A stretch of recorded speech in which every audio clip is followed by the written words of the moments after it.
Board. Welcome back. I am Terry Ann Porter, hashtag Life Coach TA. And I'm here today continuing in my series, Why Toastmasters? You've heard me talk about this Toastmasters thing off and on. If anything you've seen me on, you've probably heard me mention Toastmasters. Well, I would like to introduce you to my guest today, a fellow Toastmaster. My guest today is Barb Granade. I met Barb the first day that I walked into the Tower Talkers Club meeting. She and I gelled that day. And you'll notice a few gray hairs.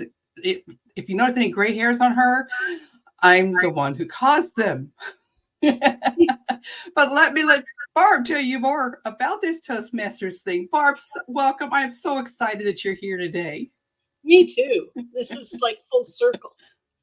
Oh, I'm so excited. Well, let's go ahead and let everybody else in on this Toastmaster story. Let's start out. How long have you been in Toastmasters? I am in this next week completing my 21st year. Oh my gosh, 21 years. Mm-hmm. 21 years in Toastmasters. Well, really curious. Why? What got you started in Toastmasters? I'm probably one of the very small percentage that attended my first meeting for a very unusual reason. I had just moved to Edmonton, Alberta, Canada. I didn't know anybody. It was the end of January, minus 35, and a blizzard was going on outside, and it was lunchtime. My supervisor at the time said, "What are you doing for lunch?" And I said, "Nothing." And she said, "Do you want to come to Toastmasters?" Of course, my answer was, "What's Toastmasters?" So I went to that meeting, and anybody that knows me doesn't believe, but at that meeting, I didn't say a word. There were so many dignitaries there, and they were using formal terms. Nobody told me you could just say hi when you introduced yourself. So I've remembered that since. But it was such an enlightening time. I went back the next week and the next week after that. And then I joined March 1st back in 2003. And it's been a roller coaster of a journey since, but always building up. So it's been 2 different countries, 3 different districts, and this is where I've ended up. Wow. Well, let me ask you this. 21 years. You're obviously well polished in your speaking. Why? Why, after 21 years, are you still here? If it was just about speaking, I probably would have been done years ago. But Toastmasters is so much more. And for me in particular, it was a lifeline in so many different ways. When I moved to a new city, at the time I was married to somebody that seemed to move every 5 years, it provided me a connection. I could look up a Toastmaster group, I could go to a meeting, I could meet people. And even when I visited other cities, because he traveled, sometimes we would go, for instance, that's how I went to North Carolina for the first time, where yes, they do say thank you all coming. But what I found was it kind of gives you an in. And when I visited North Carolina, I didn't know anybody. My husband was going to a sales convention, so I went to a Toastmaster group. They told me where the best place to eat was, the best shopping was. It was kind of like an accepted member here. And I got to connect with people quicker. It's easier to find jobs, but it provides such a support network. And that's why I'm still in. There's 2 reasons to stay in. One is the people and the support, but 2 is the constant growth of knowledge. Whether I was first learning and then mentoring and teaching, and now it's a combination of both, because you really can't do one without the other. and I will stay in it as long as I possibly can because of the learning curve. And I get to learn at my pace. Sometimes it's faster on some things than others. Sometimes it's not as fast. Some things I don't care about, and some things I want to know everything about. But I get the opportunity to learn and practice new things without being judged. And if there's anything I've learned better than what I've known before, is how to give feedback in such a way that's encouraging. I do so much training at work, and this is the key component that I take away, and I practice all the time while in the Toastmasters meetings, but I get to take it and actually apply it. And I found such a huge difference at work because of those skills. So that's why I'm still in. So Toastmasters is more than public speaking skills. Oh, good. I love your evaluation, the evaluation portion. You are excellent at teaching and demonstrating that. How many people don't need to know how to give somebody encouraging feedback? There aren't any. I can tell you, there isn't a person out there that hasn't worked with somebody in a hierarchical position that you wish they would just say something nice for a change, or give you feedback in a way you could understand, or that you're comfortable asking about. And that's what it's done more than anything, is that feedback. I was told that the skill that I've developed is I can tell somebody to go to the devil in such a way they actually look forward to the trip. That's the goal. Oh, I like that. Is there, in 21 years, maybe some highlights, some real special stories that you think would just really, somebody needs to hear them? There's let me tell you the two downsides, okay, that Toastmasters has created. One of them is I have trouble now listening to some of the interviews with supposedly professional politicians or newscasters, and they have so many filler words, or for heaven's sakes, my pet peeve is like I did this, like I did. And I want to go, where's the intelligence in this? So that's the negative, is you're more aware of how you speak. And so you pick up on those that don't.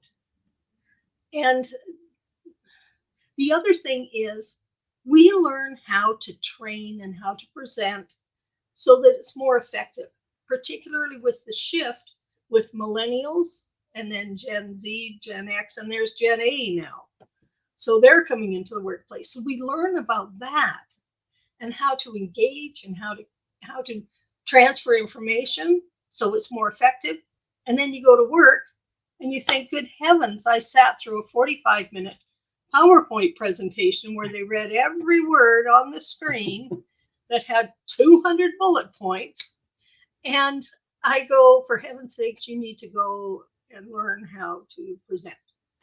And because everybody was falling asleep, everybody was ignoring what was going on. Sure.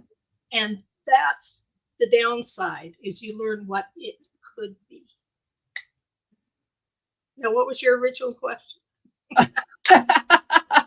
Yes, those are two downsides. I will tell you, let me tell you that other people that I've interviewed have mentioned the same thing about now that I'm listening and hearing how people present, when I see those professionals and their filler words, that you're not the only one to mention that. So if any of you are watching, you definitely need Toastmasters.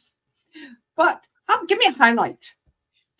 When you ask for highlights, one of the things that I teach, because of what's called the table topics or the impromptu speaking, where you don't know what you're going to be asked, I always suggest go with what comes to mind first. And I have to tell you, anybody that was there will know this. I was in a speech contest for table topics.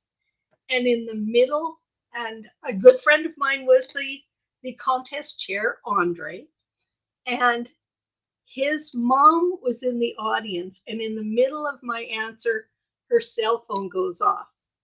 Now, we have to learn how to handle those in a professional manner. I just folded it right in to my answer. But the best part of the whole thing was looking at Andre, his face was mortified that it was his mother doing it. And that's the image that stuck in my mind. Not the fact that I handled it, but the fact that it doesn't matter how polished you are, things are going to happen. And you just go with it. And you go with it. That's one thing. I will tell you, I'm a very structured kind of person, very rigid person. Barb's nodding. She you don't know how she's holding herself back. One of the first phrases I learned from Barb was, you plan to the nth degree and then you wing it. And I have had to impose that upon myself so many times. It's one of my favorite first lessons. Okay, this didn't go right. I've got it all planned. Okay, let's wing it. What's next? And still have some rigidity in there, but you have to, because more things will go wrong the more rigid you are. So you take care of the important things, and it comes from years of coaching. I always took care of the what ifs. Okay, it was coaching football. So what if my quarterback went down? What would I do? What if, my key tackle went down? Whatever. You took care of those things. So when they happened, you've planned to the nth degree. Now you're going to have to wing it. But it's not totally winging it. It's just off the cuff. Bing, bing, bing. We've got to do this. And that's what we do here. But we get to practice it here. Okay, let's practice a contest and let's take care of this. Oh, cool. We don't have a Zoom master. Who thought of that? Okay, so we know that we have to practice these things. And that's what the benefit of anything is if I have to give a presentation at work and I'm using a PowerPoint for the first time, especially if they give you a slide that they want you to use, I have to learn not to roll my eyes. But I get to practice it and get the feedback. So then when I go in, I look good. But it makes the company look good. And it makes your presentation, it builds your credibility.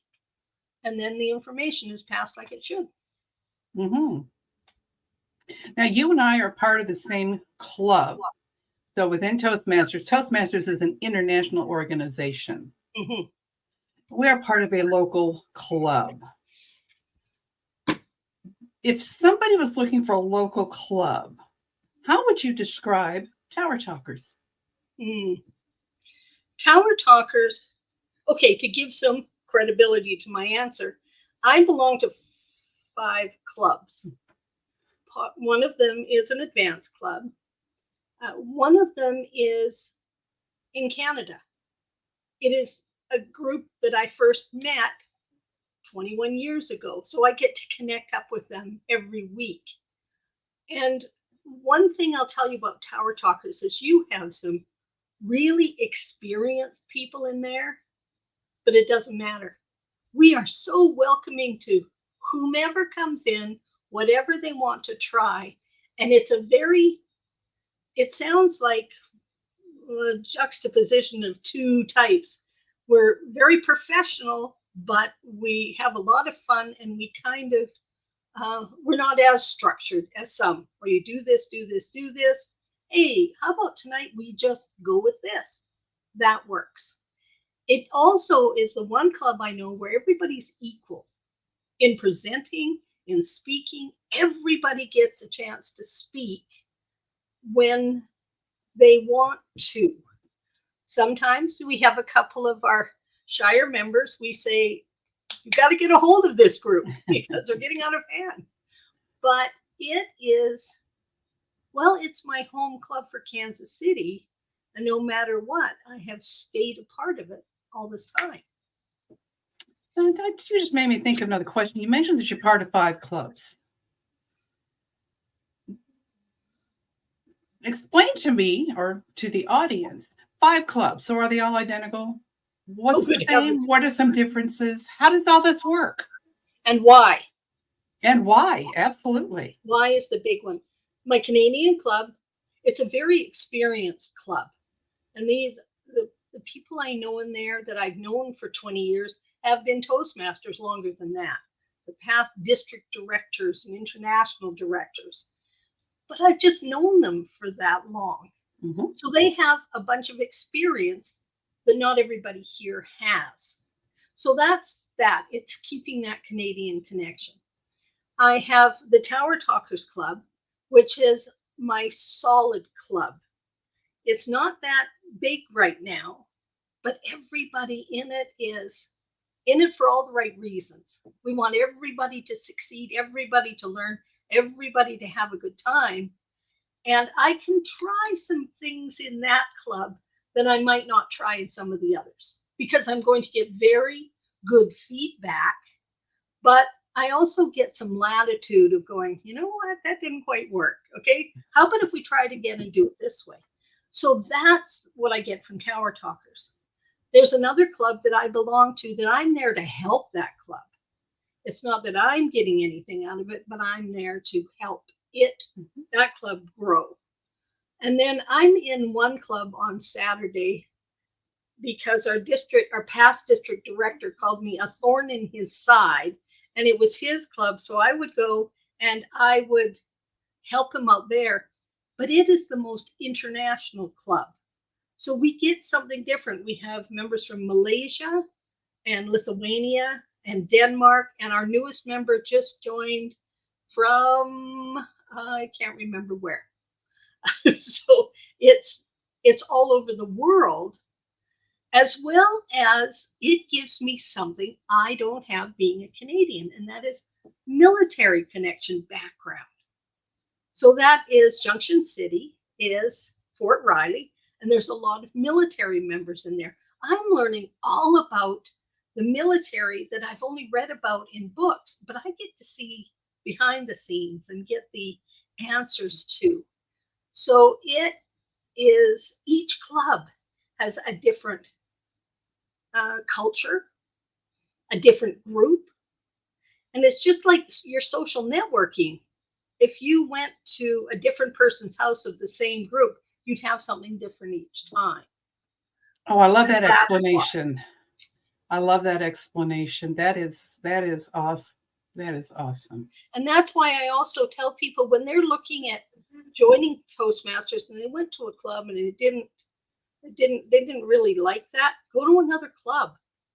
Doesn't matter if you try 4 or 5 or 6 clubs, you'll find one that fits for you. And that's the key, because we want you to join the organization to get the benefits. Yes, I'd like you to come to my club. However, I want you to get what's best for you. Mm-hmm. This is the only organization I know that isn't about gaining power, because if you become president of the club, great. They want you to give it to somebody else the next year. And this is the only club that's taught me about borders. I finally get it. There's no borders in Toastmasters. Borders are political. But they're not in Toastmasters. I popped to Canada, I've gone to Ireland, and everybody is really the same. Politics can fight. We're going to do the best that we can out of everybody. So it's been a really educational. And besides, I get to learn about the politics in Malaysia, what's happening in Lithuania, or, yeah.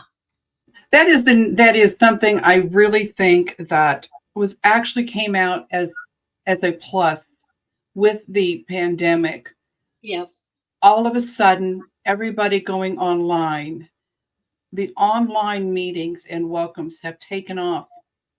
Because before, when we only met in person, you could not meet with those people overseas, even, across the state. But now, thanks to Zoom, and you can do multiples in one day, you can be all over the world. And that is just, I think, just one of the fascinating things that did come out of it. And the Toastmasters has welcomed.